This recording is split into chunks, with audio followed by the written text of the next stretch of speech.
పిల్లల్ని కొడతారు. వెళ్తాడండి. కారం చేసి చెడగొడతాడు.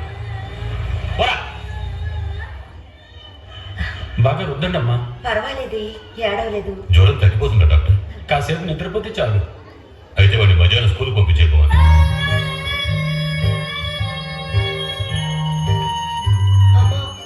నాకు సైకిల్ కొనిస్తావమ్మా? ఎందుకు? చదవకుండా ఊరు మీద తిరగడానిక? చెప్పు చిరిగిపోతుంది.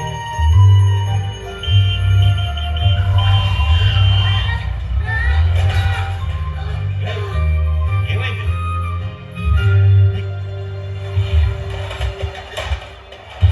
ఆ రోజే నాకు విషయం అర్థమైంది.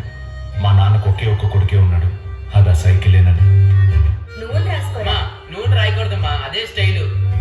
ఏంట్రా ఇది? ఈసారి ఫెయిల్ అయిపోయా?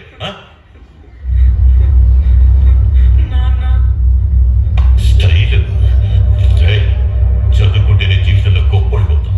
అది ఈ రోజు కాదు, ఏ రోజుకి నువ్వు మర్చిపోకూడదు. ఆ రోజు డిసైడ్ అయ్యాను, లైఫ్లో గొప్ప అవ్వాలి, కానీ అది చదువు వల్ల కాదు, నా టాలెంట్ వల్ల అని. అదేంటో ఆ రోజు నుంచి వెతకడం మొదలుపెట్టాను.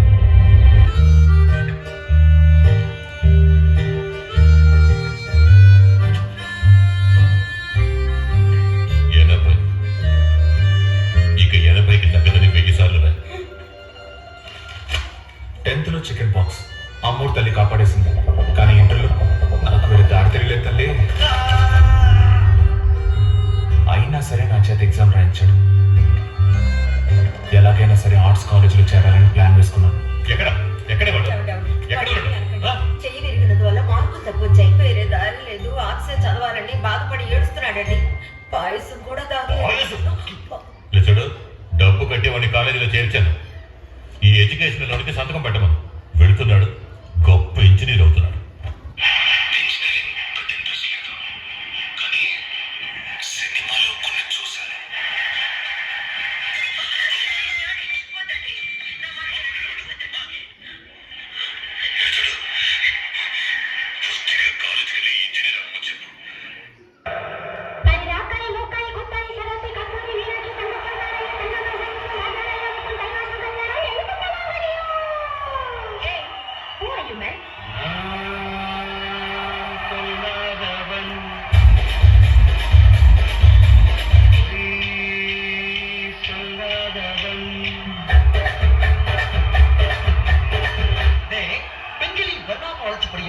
மூன்று வகையாக பிரிக்கலாம். நம்பர் 1 நம்பர் 3 இதுல லாஸ்ட் பார்ட்டி ஒன்று இருக்கு.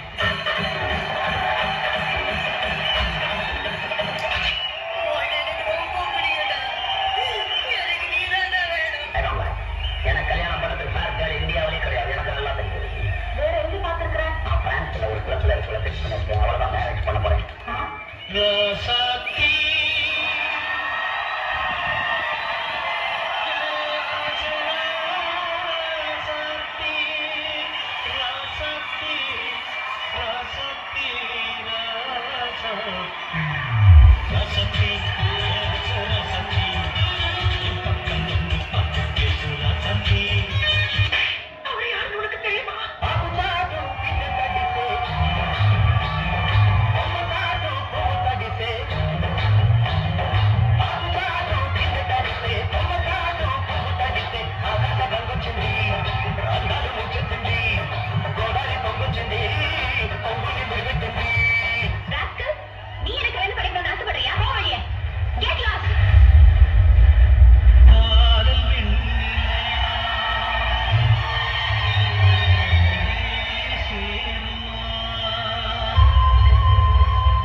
ఇక చదువు జోలికి వెళ్ళలేనంత పని చేశావు కదరా.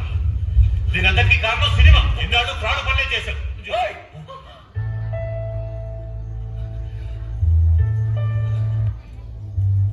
అవునయ్యా, నేను ఫ్రాడ్. దేని వల్ల?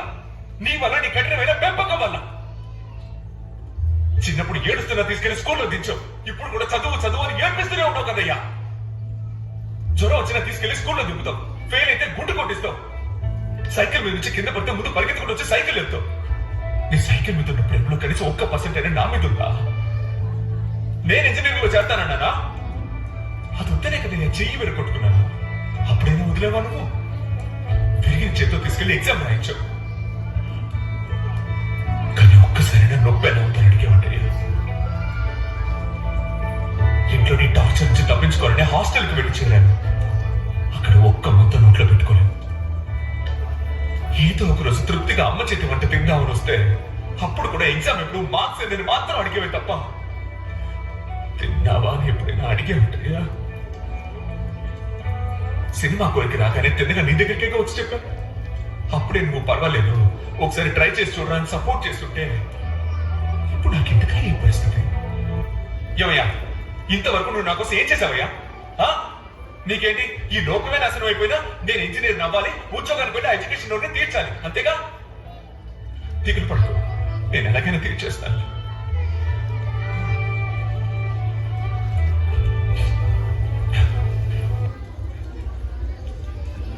నేను భుజం మీద చేసి ఫ్రెండ్లీగా సపోర్ట్ చేసే తండ్రిలా ఉంటావు అనుకున్నాను.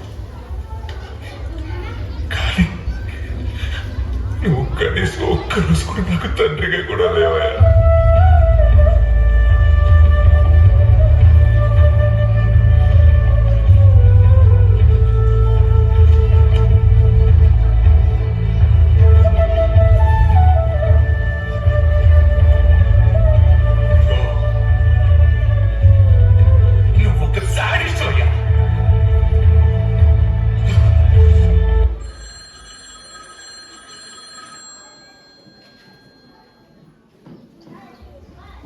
విన్నానమ్మా, నువ్వు మాట్లాడిందంతా విన్నాను. నువ్వు పుట్టిన 4 ఏళ్ల వరకు నీకు మాటలు సరిగ్గా రాలేదు. మీ నాన్న నీ కోసం ఎక్కని కొండ లేదు, మొక్కని దేవుడు లేడు. ఎంత ఎదిగిపోయి ఎన్ని మాటలు మాట్లాడావురా? అసలు మీ నాన్న గురించి నీకేం తెలుసు?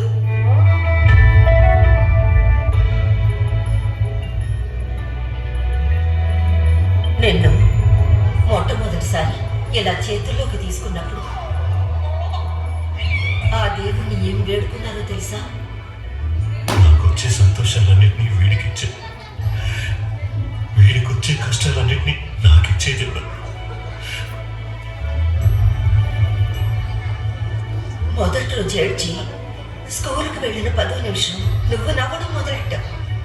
కానీ ఆ మనిషి రోజంతా నువ్వెలా ఉంటావో అని బయటి అందులో కాళ్ళు కాలుతున్నా నిన్నే చూస్తూ నీతోనే ఇంటికి వచ్చేవాడ్రా. నా బిడ్డకి 3 పూట్ల అన్నం పెట్టేది సైకిలే అని ఆ సైకిల్ మీద అంత ప్రేమగా ఉండేవారు. తన ప్రేమ మొత్తం నీకు మాత్రమే దక్కాలని ఇంకో బిడ్డ కూడా వద్దనుకున్నారా మీ నాన్న. ఎక్కడ ప్రేమ చూపిస్తే నువ్వు బాగా చదవనుకుని తన ప్రేమ మొత్తం దాచుకుని కఠినంగా ప్రవర్తించారు. నువ్వు చూసిందల్లా అది కావాలి ఇది కావాలని అడుగుతావు. అక్కడ నీ మీద కసురుకుని లోపలికి వచ్చి నా బిడ్డ అడగగానే వాడిని వెంటనే ఎత్తుకుని కుట్టుకు తీసుకుని కొనివ్వాలనిపించింది. కానీ చేతులు డబ్బులు లేవే. రాయిలా ఉండే ఆయన కళ్ళల్లో వచ్చి నీళ్లు కారుతుంటే ఆ మనిషిని ఓదార్చడానికి నేను పడ్డ బాధ నాకేరా తెలుసు. ఓ ముద్ద తిన్నావా అని అడగలేదన్నా? నువ్వు వచ్చిన ప్రతిసారి కొట్టుకెళ్ళి కూర తీసుకొచ్చింది ఎవరు? నీ బాబే కదా. కార్జం వేయండి, మా వాడికి కార్జం అంటే ఇష్టం. నీకు ఆస్తులు లేకున్నా అప్పులు అంటకట్టకూడదని ముందే అప్పులన్నీ తీర్చేశాను. నా పేరును ఎంత అప్పున్నా పర్వాలేదు సార్, కానీ నా పిల్లడి పేరున ఏ అప్పు వద్దు సార్. కాలేజీలో నువ్వు స్టేజ్ మీద డిగ్రీ తీసుకోవడం చూడాలని ఆ మనిషి అంత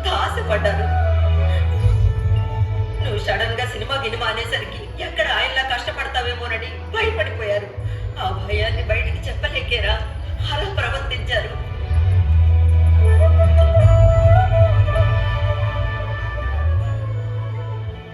నా కోసం ఏం చేసావని నువ్వు నీ బాబుని అడిగావు. ఆయన కోసం ఏమీ చేసుకోలేదు. అదే ఆయన నీ కోసం చేసింది. ఒక్కరోజు కూడా ఓ తండ్రిలా లేరన్నావు, కానీ ఒక్కో రోజు నీకు తండ్రిగా మాత్రమే రా ఉన్నారు. మీ నాన్న పాదాలు ఏనాడైనా చూసావారా?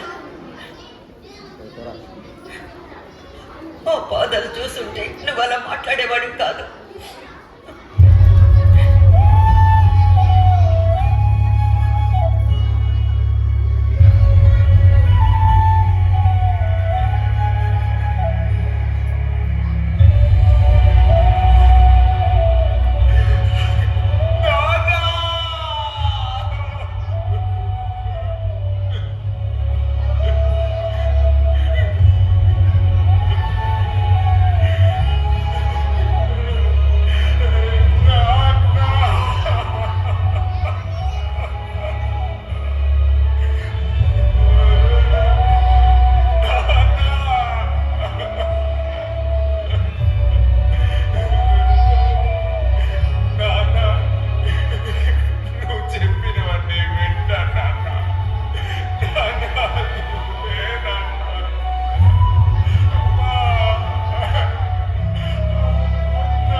చక్రవర్తి టు రిసీవ్ ది డిగ్రీ.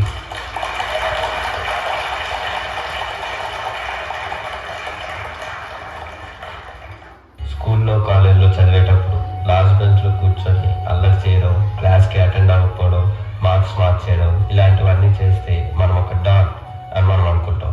కానీ లైఫ్లో వాడెవడో కనిపెట్టి గెలిచిన వాడే అసలైన డాన్. ఈ లోకంలో ఎవరు చాలా బ్లెస్డ్ అంటే మంచి పేరెంట్స్ ఉన్నవారు. అలా చూస్తే మనమంతా చాలా బ్లెస్డ్. చదువుకునేటప్పుడు టీచర్స్ మీద సెటైర్స్ వేసి అక్కడే మనమే హీరోలమని చూపించుకుంటాం.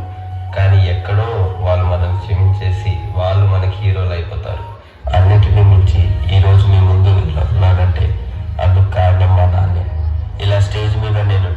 చూసుకోవాలని ఆయన ఎంతో ఆశపడ్డారు. తమ పిల్లల్ని హీరోలను చేయడానికి తండ్రులు చివరి వరకు విలన్లుగానే ఉండి వెళ్ళిపోతున్నారు. ఆ విధంగా నన్ను సూపర్ హీరోగా చేసిన మా నాన్న ఒక నిజమైన నికార్సైన విలనే. అమ్మా నాన్నలు మీతో ఉన్నప్పుడే వాళ్ళని అర్థం చేసుకోండి, సంతోషపరచండి, గర్వపడేలా చేయండి.